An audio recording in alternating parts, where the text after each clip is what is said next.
Bayangkan tim hang dah kerja 6 bulan coding siang malam, lepas tu produk pun dah siap. Bila launch produk tu, hampir tak ada siapa pun nak guna produk hang. Itu yang jadi dekat IMVU. IMVU ni pada tahun 2004, siapa yang tak tahu, dia adalah satu aplikasi sosial yang membolehkan orang untuk sembang menggunakan karakter kartun 3D. Rasa macam masuk dalam dunia virtual. Eric Ries dan tim dia yakin pengguna akan sambungkan chat application mereka kepada Yahoo dan MSN. Kemudian ajak kawan mereka yang ramai-ramai itu pun untuk masuk. Sebab tu mereka habiskan 6 bulan untuk bina integrasi sistem yang sangat rumit. Bila siap, pelanggan tak peduli.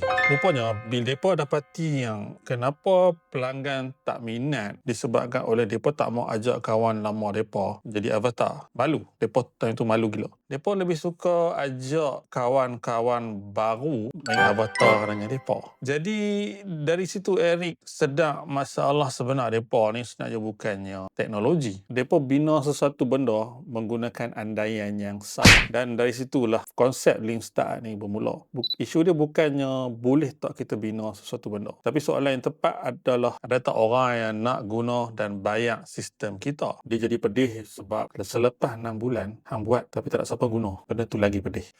Produk gagal selepas diguna tu adalah suatu benda yang simple. Tapi yang lagi perik dia adalah hampa gagal selepas hampa 10-6 bulan hampa bina dan itu adalah harga yang mahal. IMVU terpaksa bayar untuk tahu result sini.